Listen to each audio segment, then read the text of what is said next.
Halo sahabat pencari kerja dan produktivitas.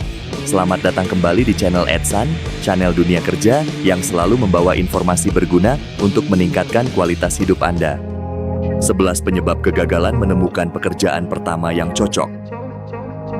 Selepas kuliah, awalnya kamu pasti bersemangat untuk memulai karirmu dan bergegas untuk hunting job. Tentu, karena sudah memiliki ijazah yang membuka jalan untuk mendapatkan pekerjaan. Ada 5 tahap utama yang harus dilalui untuk mendapatkan pekerjaan pertama kamu. Tahap pertama, mengenali diri, mengetahui modal apa yang sudah kamu dapatkan baik pengetahuan, keterampilan, maupun pengalaman. Tahap kedua, membuat target pekerjaan yang dicari dan mulai mencari lowongan kerja.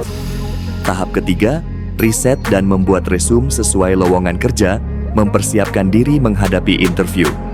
Tahap keempat, menghadapi interview. Tahap penyeleksian.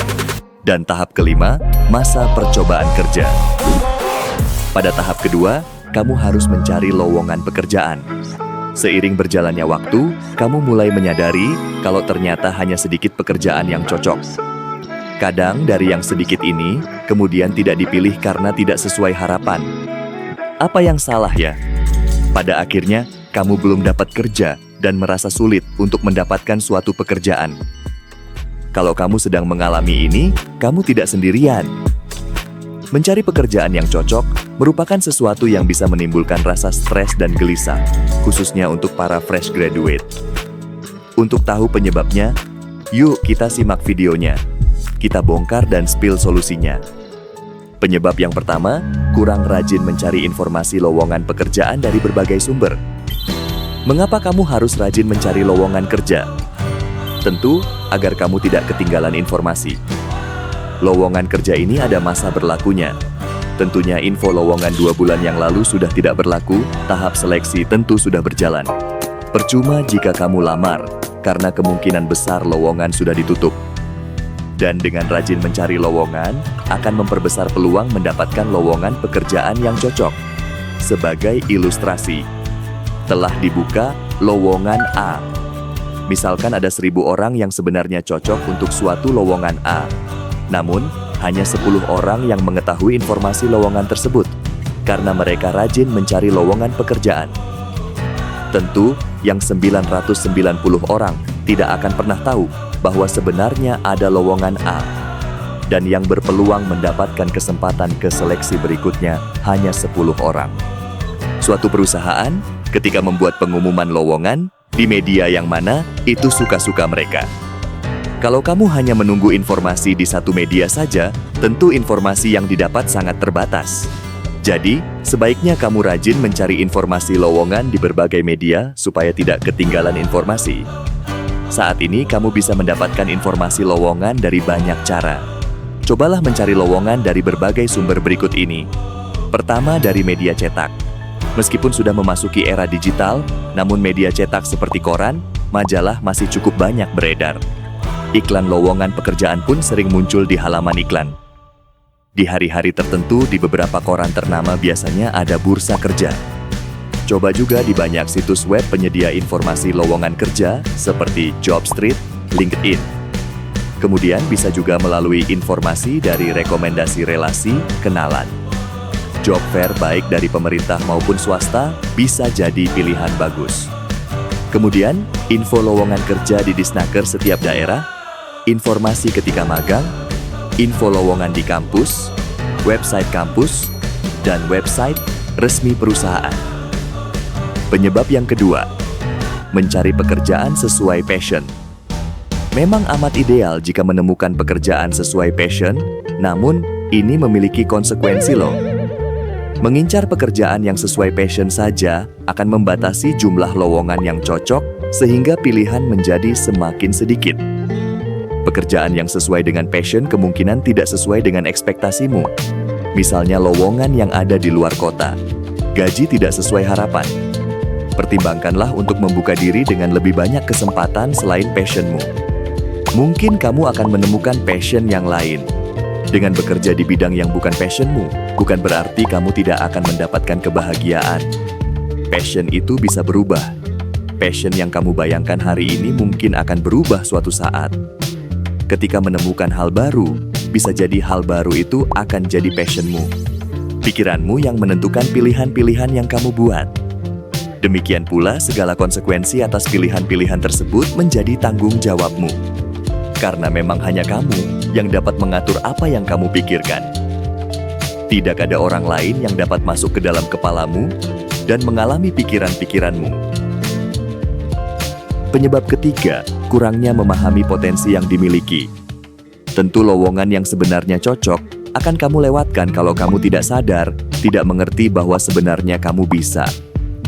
Potensi yang sebenarnya ada, akan kamu katakan, saya nggak bisa, karena potensi itu tidak pernah ditampilkan, tidak pernah diasah. Potensi biasa-biasa saja, apalagi di bawah standar, membuat kamu sulit mencari pekerjaan. Setiap individu memiliki potensi yang besar untuk menuju kesuksesan. Itu artinya kamu juga memilikinya. Tanpa mencoba dengan usaha keras menampilkan potensimu, kamu tidak akan pernah tahu potensimu. Ya, kamu harus berusaha keras untuk mengeluarkan potensi. Ada ungkapan demikian, bila kamu membayar suatu pilihan yang buruk, biasanya kamu membayarnya belakangan. Tetapi yang baik yang datang kepadamu, harus dibayar jauh di muka. Sesungguhnya perasaan tidak mampu adalah hasil dari pemikiran kita sendiri. Untuk menampilkan potensi secara alami, memerlukan suatu dorongan dari dalam diri. Apapun yang tidak digunakan, akan terhenti pertumbuhannya. Demikian pula dengan potensi kita. Dorongan itu adalah keinginan, harapan. Jika kita tidak mengharapkan apa-apa, kita tidak akan mendapatkan apa-apa. Ayo cari dan sadari potensi yang ada di diri kamu. Kembangkan dan asah potensi itu. Penyebab keempat, kurang riset dan memahami jenis pekerjaan yang ditawarkan. Bisa jadi kamu akan skip informasi lowongan hanya karena kurang paham atas pekerjaan tersebut. Cobalah mencari informasi mengenai istilah, jenis pekerjaan yang ada di lowongan yang tidak kamu pahami. Misalnya pekerjaan supervisor unit produksi. Apa tugas dan tanggung jawabnya? Kemudian cek apakah dengan pengetahuan, kemampuan, skill yang kamu miliki, kamu dapat melakukan tugas dan tanggung jawab itu. Dengan demikian, makin banyak jenis pekerjaan yang dapat menjadi pilihan kamu. Minimnya pengetahuan mengenai istilah dan jenis pekerjaan kadang menjadi penghalang, sehingga kamu takut dan ragu untuk melihat itu sebagai peluang. Penyebab kelima, kurangnya kepercayaan diri. Nah, kadang sudah tahu dan mengerti jenis pekerjaan yang ada di lowongan, tapi tidak diambil juga. Padahal, sebenarnya kamu memiliki pengetahuan, kemampuan, skill yang cukup, meskipun baru basic. Meskipun belum memiliki pengalaman kerja. Ini terjadi karena kamu kurang percaya diri dan takut sehingga tidak memilih lowongan tersebut. Sebenarnya, ketakutan itu adalah wujud dari pikiran kita sendiri terhadap sesuatu yang baru. Belum pernah melihat langsung dan mencoba. Contohnya, tidak mengambil kesempatan pada lowongan supervisor karena takut, belum pernah memimpin rapat, tidak tahu cara mengatur orang lain, tidak mengambil lowongan sales karena takut dan canggung berbicara pada customer, tidak mengambil lowongan yang menyebutkan bersedia bekerja di bawah tekanan karena takut pada atasan yang marah-marah. Yang menjadi pembeda dengan mereka yang berani melamar lowongan tersebut adalah mereka sudah memperkaya pengalaman sebelumnya. Dengan pengalaman itu, mereka lebih mudah mengukur dan menentukan bahwa mereka bisa, keberanian jadi naik. Pengalaman tersebut didapat saat berorganisasi, magang bekerja, mengikuti perlombaan, kegiatan bermasyarakat. Maka penting untuk meraih, mengejar pengalaman seperti itu saat sekolah atau kuliah. Kadang ada yang beralasan lagi, meskipun sudah punya pengalaman organisasi, nanti bagaimana cara saya bekerja? Kan di perusahaan harus langsung bisa. Tenang kawan, sebagian besar pekerjaan, ada training meskipun sekilas, briefing, pengarahan sebelum melakukan pekerjaan. Buktinya semua fresh graduate yang bekerja bisa melakukannya setelah diberi briefing atau pengarahan. Ayo lebih berani mengambil lowongan yang memiliki tantangan. Penyebab keenam, menentukan target gaji yang terlalu tinggi. Mungkin kamu sudah mendapatkan informasi mengenai standar gaji suatu pekerjaan. Mungkin pula kamu sendiri memang sudah memasang target. Demikian pula perusahaan mempunyai target range sendiri. terbaik untuk yang fresh graduate dan yang sudah berpengalaman. Kadang melihat gaji yang ditawarkan kurang menarik, lantas kamu jadi down. Sebenarnya penentuan gaji akan lebih nyata ditentukan setelah interview. Perusahaan bukan tidak mungkin menaikkan standar untuk kamu yang memenuhi kualifikasi. Dan jangan khawatir, ketika kamu bekerja nanti, gaji akan mengikuti karir kamu, prestasi kamu. Dan jika itu tidak terjadi, setidaknya kamu memiliki pengalaman bekerja untuk mencari pekerjaan lain yang lebih baik. Jadi sebaiknya kamu mempertimbangkan untuk tidak mematok standar gaji yang tinggi. Kadang kesempatan emas menampilkan diri dalam bentuk yang buruk rupa. Penyebab ketujuh, kurangnya membuka diri untuk pekerjaan di luar zona nyaman. Sebenarnya dengan menyatakan ingin bekerja, kamu sudah menuju zona tidak nyaman. Bayangkan, setiap hari harus bekerja minimal 8 jam sehari selama 5 hari tiap minggu. Atau bekerja minimal 7 jam sehari selama 6 hari tiap minggu. Belum lagi jika diperintah kerja lembur. Kalau banyak melakukan kesalahan tentu akan menerima sanksi, teguran yang sungguh tidak nyaman. Sementara ketika masih sekolah atau kuliah, jam kelas lebih sedikit dan banyak kelonggaran. Berada di zona tidak nyaman adalah pemikiran awal. Buktinya, orang lain bisa dan happy saja. Cobalah dulu. Sudah tentu dengan bekerja kita mendapat upah, dan harus melakukan pekerjaan yang ditugaskan supaya layak mendapatkan upah itu. Cobalah melihat lowongan pekerjaan sebagai tantangan bukan sebagai tekanan. 8. Masih memiliki pemikiran negatif mengenai dunia kerja. Kadang berita miring di TV, sosmed, yang dilebih-lebihkan membuat kita takut, sehingga gambaran dunia kerja menjadi negatif. Tentu, informasi itu perlu disaring, tidak ditelan mentah-mentah. Pengalaman dan keadaan keluarga juga bisa menanamkan pandangan yang negatif tentang bekerja atau salah satu jenis pekerjaan. Coba kelola stigma negatif mengenai dunia kerja. Jangan sampai menjadi penghambat untuk melihat peluang yang baik buat masa depanmu. Caranya adalah dengan lebih bergaul, berada di lingkungan yang positif. Jauhi orang dan lingkungan yang negatif. Itu bisa membuat stigma negatif itu luntur. Jika mendapatkan kasus khusus, carilah mentor dan mintalah saran berharga darinya. Penyebab ke-9, terlalu cepat putus asa. Banyak fresh graduate yang melalui beberapa kali kegagalan interview, kemudian putus asa, dan mengurungkan niat mencari kerja. Tunggu, jangan cepat putus asa. Kegagalan adalah hal yang wajar. Bahkan orang sukses di luar sana mendapatkan kesuksesannya melalui banyak sekali kegagalan. Mereka tidak berhenti hanya dengan suatu kegagalan. Keputusasaan disebabkan karena kamu tidak mencari tahu penyebab kegagalan tersebut. Seringkali jika kamu lanjutkan dengan mencari penyebab dan solusi, maka kamu akan mudah bangkit. Jangan terlalu lama berada dalam keputusasaan. Ini tidak baik untuk kesehatanmu juga. Cobalah evaluasi. Minta bimbingan mentor untuk menganalisanya. Kemudian perbaiki strategi dan persiapan. Teman-temanmu di luar sana pun mendapatkan pekerjaan setelah berpuluh bahkan hingga beratus kegagalan interview. Penyebab ke-10, mengabaikan peluang kecil. Jangan meremehkan lowongan yang kamu anggap receh, karena perusahaan tidak terkenal di kota kecil. Coba teliti lagi, siapa tahu kamu yang kuper, bahwa ternyata itu lowongan yang menjanjikan. Jangan remehkan lowongan pekerjaan level bawah. Sebagian besar karir dimulai dari yang kecil.